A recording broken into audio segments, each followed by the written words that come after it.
I had to make a video about this. Some of the family knows.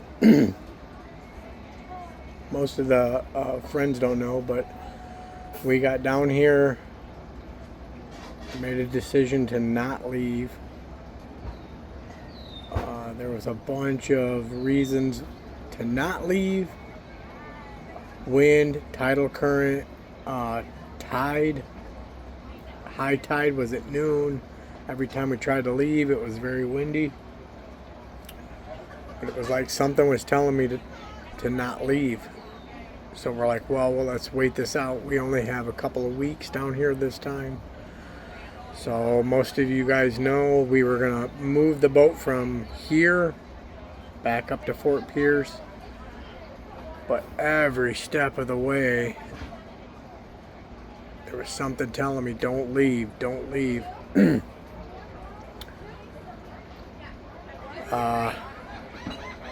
Yesterday, Caden went really downhill. She hasn't been feeling well, and really not feeling well. So Becky decided to take her to a clinic here, and the clinic kind of panicked, sent her to another hospital. We got to the other hospital, and the other hospital, they're like, this is an emergency. So Caden lost a lot of blood due to women problems. It's been going on for quite a few months. But this time, it's like 14 days. I don't know how to put it without revealing too much, but women problems, let's say that. But she lost a lot of blood. Well, anyway, she brought her to the other hospital, and her hemoglobin levels were at a 4. Most people are at like a 12 to 15. She was at a 4. Basically, the hospital told her you're dead at 2. And she was at a 4. So she was very close to being unconscious, passing out. She wasn't feeling good. So as you guys know from my previous video, like, there's a lot of things that were telling me don't leave, don't leave. And I wanted to leave. Like, I didn't want to let the family down. I didn't want to seem like I was making excuses to not leave. But that's where I was at. I'm like, I want to leave. And as you guys know, a lot of you guys know, ATVing, motorcycling, I'm like a little kid with that. I'm a full grown ass man, but when it comes to riding motorcycles and stuff, I turn into a kid again. I got that same thing going on with sailing. Like, that's all I can think about. It's like the sea is calling. Like, I feel like a little kid again out here. And so sitting here for a lot of days, and I just like, man, I want to leave, and the little kid in me is telling me, leave, let's go, let's do this, and but something in the back of my mind was telling me, don't leave, there's a lot of little stuff going on, wind, tide, can't get out of this marina. Well, it was a couple days later, Caden went downhill, and her hemoglobin levels went down to a 4. Not good. And so one clinic, not good. 2 clinics. We went to the second clinic, and Becky took her, and then I got a phone call from the doctor because they had to do a blood transfusion, and I'm not good with that. So the doctor explained it to me. She needs a blood transfusion. So obviously I raced up there as quick as I could, but she needed a blood transfusion. So they did it there. They started it there. But then while we were there, they explained the seriousness of the problem. And it was so serious that they told us they wanted to airlift her to Miami Hospital, to a children's hospital. So they ended up airlifting her from here to Miami Children's Hospital, where she's had multiple blood transfusions,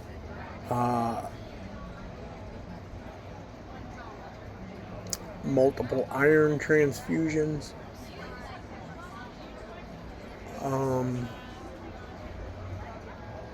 Some people would say, like,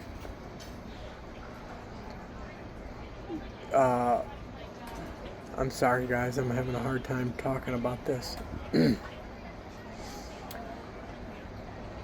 But ultimately she's had a bunch of transfusions, and came down here on vacation, completely unexpected. But in hindsight, I feel like there's a higher power, somebody looking out for us, something looking out for us, because something in the back of my mind was telling me, don't leave, don't leave. But she was borderline for being unconscious, passing out, and I can only imagine how this would turn out if we were in open water, if we were anchored off somewhere, had to call the Coast Guard, and then the wait time to get her from the Coast Guard to a helicopter to the hospital. Shoulda, woulda, coulda. I've talked to other sailors and they're like, well, Jay, you made the right decision. And but I was in full effect kid mode about leaving here. We wanted to leave. I was super stoked about leaving, but had we left, this could have gotten worse out on Anchorage, or out on Anchor, out in open water, and then the response time would have obviously went down. We might not have gotten her to the ER as quickly. But ultimately, I won't keep you guys in suspense, but she's doing a lot better. Multiple blood transfusions, iron transfusions. She's doing a lot better now. But wow, intuition, man. Intuition. Something told me not to leave, and there was something nagging at me, going, don't ruin your trip, don't ruin your vacation. I felt like I kept making excuses not to leave.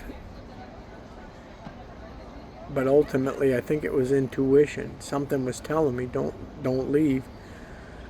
Something was telling me in the back of my mind, like, this is the right decision. There was nothing wrong with the boat. Everything was ready to go. Everything was good to go. But something was nagging at me. But ultimately, I want to think that I made the right decision and we didn't go. But Caden's up at Miami Hospital right now. I'm making this video. We came back down here to grab some stuff, grab some clothes. Sounds like they're gonna hold Caden until Monday. Today's Saturday. So Charlie and I came back down to the boat, and we're gonna grab some things, make sure the boat's ready to go. Caden's stable, she's good to go. So she's definitely got a lot better over the last few days after the transfusions. She's looking a lot better. We got really scared, you guys. Her lips were blue. She got really pale. Just didn't seem like herself. And thank God for her mother. She was watching the warning signs and just paying really close attention to what was going on with Caden. But thank God for Becky. She's like, well, I'm getting her to this clinic, and so either way, this was supposed to be a vacation. It was supposed to be a boat move. It didn't happen. And again, I felt like a failure on the front side. I'm like, well, we didn't accomplish anything, and whatever. I didn't feel great about it, but now in hindsight, I'm very thankful that we didn't make that move. We could have been on Anchorage somewhere, and the Coast Guard might have been called, and possibly it could have went south. So I just wanted to keep everybody updated with that. Charlie and I are back in Islamorada, basically trying to close down the boat, because we left out of here in a rush, trying to make sure everything's closed up, through holes are closed, everything's running right, bilge is running right. So Charlie and I are going to leave back out tomorrow, bring some clothes up there. Sounds like Caden's going to be released on Monday or shortly thereafter. We fly out on Thursday back to Rockford. So this wasn't the exciting video. It wasn't the exciting content that we were hoping for. We were hoping to show you guys a bunch of fishing, a bunch of sailing and stuff like that. But I feel like everybody's going to understand that. So a lot of worry over the last few days, but just let everybody know, don't worry. She's definitely stable. Right before I made this video, Becky FaceTimed us and showed us that, you know, Caden's out actually walking the hospital now, and she's doing a lot better. So for everybody out there, family that's concerned, don't worry too much. She's definitely on the mend, doing a lot better. But it was definitely very worrisome for a couple days there, and so ultimately we'll treat this like a vacation. We've got a few days left, and we'll try to get some more videos, keep everybody updated with what's going on. Talk to you guys later.